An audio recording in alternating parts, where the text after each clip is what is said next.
तो दोस्तों ये हमारी GUI की सीरीज़ का पार्ट 17 है। तो जैसा कि मैंने आपको कहा था, इसमें अब हम प्रोग्राम्स की मदद से अब सब सारे टॉपिक्स को समझेंगे। तो चलिए बिना टाइम वेस्ट करते हुए मैं यहाँ एक स्टैंडर्ड EXE को ओपन कर लेता हूँ, अपने फोल्डर को कर लेता हूँ।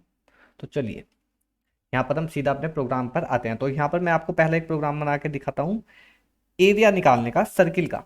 यानी कि किसी भी सर्किल का हम एरिया किस तरीके से इजीली फाइंड करेंगे। तो यहाँ पर हम उससे करके दिखाता हूँ मैं आपको। हालांकि हमें इसमें इफ एल्स की जरूरत नहीं पड़ेगी, मैंने आपको बताया था इफ एल्स भी बताएंगे, लेकिन उससे पहले मैं आपको कुछ वैल्यू फंक्शन वगैरह बता देता हूँ।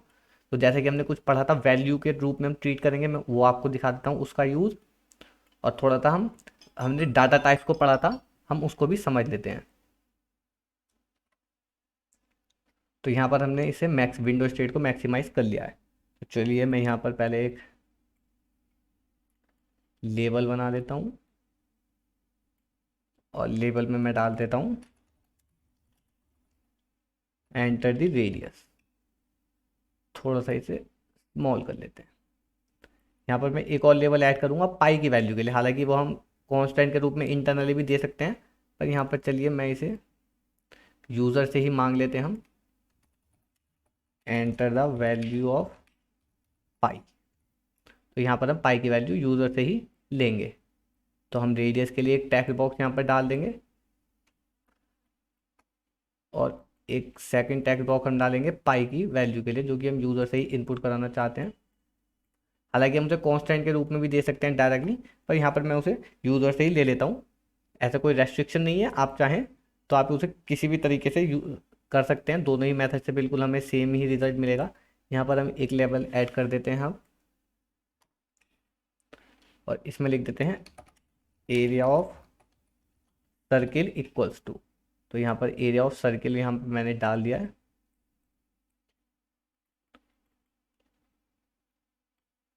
और इस टेक्स्ट बॉक्स को हम अपना ब्लैंक छोड़ देंगे, जिसमें हमारा आंसर निकल कर आएगा, यानी कि हम जिसमें रिजल्ट को सेव करेंगे। और यहाँ पर मैं 3 कमांड बटन लगा देता हूँ। एक हमारा कैलकुलेट करने के लिए होगा, एक हमारा क्लियर करने के लिए, और एक का हम यूज़ प्रोग्राम से एग्जिट आने के लिए करेंगे। तो कमांड 3 पर मैं लगा देता हूँ एग्जिट, और इसकी प्रोग्रामिंग में मैंने यहाँ पे एंड लिख दिया। एंड का मतलब यहाँ पर एग्जिट हो जाएगा। कमांड 1 को मैं यहाँ पर चेंज कर देता हूँ, और इसको मैं लिख देता हूँ क्लियर। और इसकी प्रोग्रामिंग हम करते हैं, तो हमें टेक्स्ट बॉक्स को क्लियर करने के लिए हम इसका यूज़ करेंगे। तो यहाँ पर मैं लिख देता हूँ टेक्स्ट 1 डॉट टेक्स्ट, और ये हम डाल देंगे इस तरीके से, हम इसे क्लियर करने के लिए डाल देंगे। मैं इसको कॉपी कर लेता हूँ, और यहाँ पर हम इससे क्लियर हो जाएगा।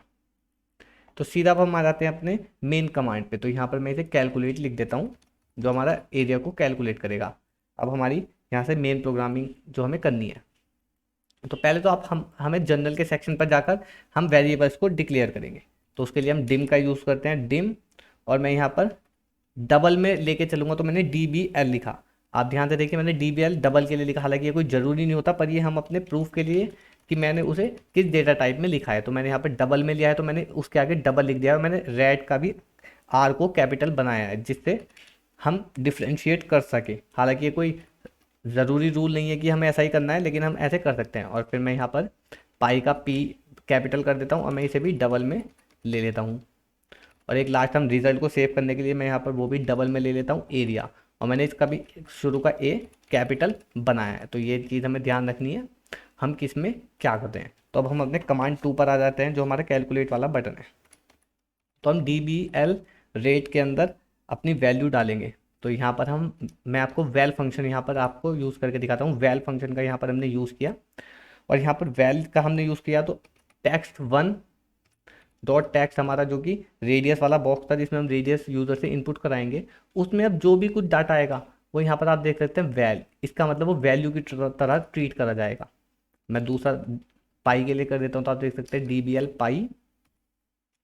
और मैं यहाँ पर भी वैल्यू फंक्शन का यूज़ करूँगा, टेक्स्ट 2 डॉट टेक्स्ट, जिससे कि वो वैल्यू की तरह ट्रीट हो। और लास्ट अब हम कैलकुलेट यहाँ पर कर देंगे, तो DBL एरिया के अंदर वैल्यू आ जाएगी। मैं यहाँ पर लिख देता हूँ dbl pi into dbl red into dbl red, जो कि हमारा फॉर्मूला होता है पाई आर स्क्वायर। तो पाई इंटू आर यहाँ पर मैंने लिख दिया।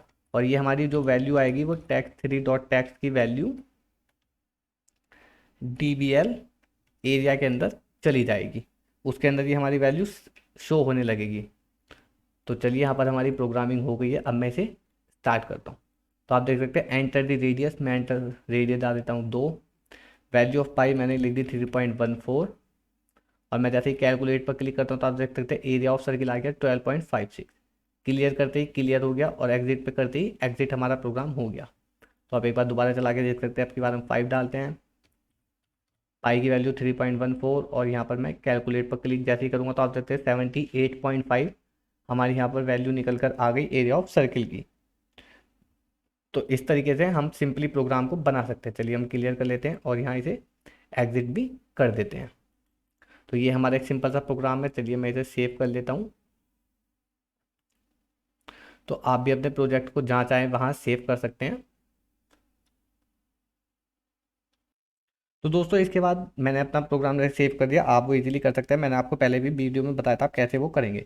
तो दोस्तों उसके लिए आपके लिए मेरे पास एक क्वेश्चन है। आप एरिया ऑफ रेक्टेंगल को कैलकुलेट करें और उसका प्रोग्राम बना के देखें अपने कंप्यूटर में, जिससे आपकी अच्छे से प्रैक्टिस हो जाए। सिंपली एरिया ऑफ सर्किल की तरह ही बनेगा, सब कुछ हमारा वैसे ही इसमें होगा। तो आप उसे बना के देख सकते हैं। अगर आप नहीं बन रहा है तो आप हमें बता सकते हैं, हम आपको एक सेपरेट वीडियो उसके लिए दे देंगे और आपको नोट्स में भी उसका प्रोग्राम मिल जाएगा, आप कैसे वो बना सकते हैं। तो अब हम आते हैं इफ एल्स के उस पर। अब मैं आपको 2 नंबरों में ग्रेटेस्ट आपको निकाल के दिखाता हूँ आप इफ एल्स के प्रोग्राम को कैसे बनाएंगे।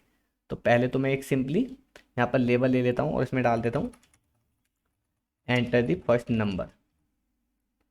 और मैं इसको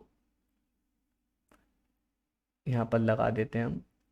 एक और लेबल हम बनाते हैं जिसमें हम सेकंड नंबर डाल देते हैं और इसमें हम लिख देते हैं एंटर द सेकंड नंबर। और 2 अलग अलग टेक्स्ट बॉक्स डाल देते हैं इनपुट के लिए।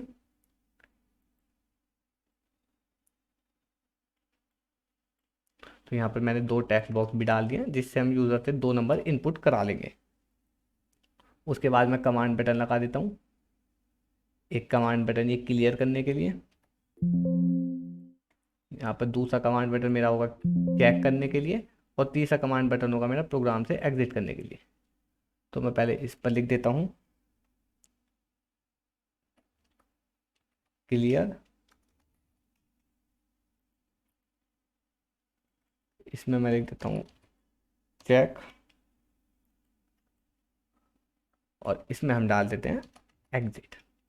और मैं एक लास्ट में एक लेबल और बनाऊंगा जो कि हमारा लेवल 3 होगा, लेवल 3, जिसमें हम अपने आंसर रिजल्ट को प्रिंट कराएंगे कि कौन सा नंबर हमारा ग्रेटेस्ट निकल कर आया है। तो चलिए पहले तो हम एग्जिट की कोडिंग में कर देता हूँ एंड, सिर्फ इतनी सी कोडिंग इसके लिए करनी होती है। मैं क्लियर की कर देता हूँ टेक्स्ट 1 डॉट टेक्स्ट और एक हमारा टेक्स्ट 2 डॉट टेक्स्ट। तो ये हमने दोनों ही कर दिए हैं। अब हम सीधा आ जाते हैं अपने चेक पर कि हमारा कौन सा वो ग्रेटेस्ट होगा उसके लिए। तो पहले तो मैं जनरल के सेक्शन पर आकर यहाँ पर 2 वेरिएबल ले लूँगा जो हमने 2 नंबर एंटर कराए हैं, जो कि डिम, जो कि डायमेंशन के लिए होता है, एक्स एज डबल, मैं डबल की तरह ले लेता हूँ, और एक मैं लेता हूँ वाई एज डबल। तो यहाँ पर हमने डबल की तरह पर उन्हें दोनों को ले लिया है। चलिए तो एक्स के अंदर मैं पहले डाल देता हूँ वैल्यू। तो यहाँ पर मैंने वैल फंक्शन का यूज़ किया टेक्स्ट 1 डॉट टेक्स्ट, यानी कि टेक्स्ट 1 में जो हमारी वैल्यू आई वो एक्स में चली जाए। फिर हम वाई में टेक्स्ट 2 की वैल्यू डाल देंगे। तो यहाँ पर मैं फिर से वैल्यू फंक्शन का यूज़ करूँगा। तो यहाँ पर मैंने एक्स और वाई की वैल्यू डाल दी। यहाँ पर हम अब यूज़ करते हैं इफ़ का। तो यहाँ पर इफ़ का हम यूज़ करेंगे, हालांकि पैरेंथेसिस यहाँ पर कोई रिक्वायर्ड नहीं होता, फिर भी हम यूज़ कर लेते हैं। पैरेंथेसिस एक सिंपल कंडीशन के लिए रिक्वायर्ड नहीं होता, तो मैंने यहाँ पर इफ़ का यूज़ किया। मैंने कहा अगर एक्स बड़ा है वाई से, यहाँ पर हम देन का यूज़ करते हैं। मैंने आपको इसकी सिंटैक्स में बताया था देन। उस केस में टेक्स्ट 3 डॉट टेक्स्ट हमारा जो था, सॉरी टेक्स्ट 3 नहीं था हमारे पास था लेबल 3 डॉट कैप्शन। उसमें हमारा प्रिंट हो जाएगा फर्स्ट नंबर इज ग्रेटेस्ट। तो लेवल 3 में हमारा ये प्रिंट हो जाएगा। अब मैं आ जाता हूँ एल्स के पोर्शन पर। एल्स अगर x y से बड़ा नहीं है तो इसका मतलब y बड़ा होगा, तो उस केस में हमारा लेवल 3 डॉट कैप्शन में प्रिंट हो जाएगा सेकंड नंबर इज ग्रेटेस्ट। और हमें लास्ट में यूज़ करना होता है इसमें एंड इफ। मैंने आपको बताया था इसमें हमें एंड इफ यूज़ करना ज़रूरी होता है, इसके बिना हमारा ये पूरा ब्लॉक वर्क नहीं करेगा। तो चलिए हम अपने प्रोग्राम में आते हैं और इसको रन करते हैं। तो फर्स्ट नंबर मैं डाल देता हूँ 5 और सेकंड नंबर मैंने डाल दिया 3। तो यहाँ पर हमें कुछ एरर आ रही है। तो यहाँ पर हमें अच्छा, तो हम मैंने जैसे कि आप देख सकते हैं स्पेलिंग गलत डाल दी है यहाँ पर कैप्शन। तो यहाँ पर हमारी स्पेलिंग गलत हो गई। चलिए हम इसे फिर से चलाते हैं। यहाँ मैंने 5 डाल दिया और सेकंड नंबर 3। तो आप देख सकते हैं फर्स्ट नंबर इज ग्रेटेस्ट। चलिए हम दोबारा से इसे क्लियर करते हैं। यहाँ मैं 2 डाल देता हूँ, मैं इसमें डाल देता हूँ 9।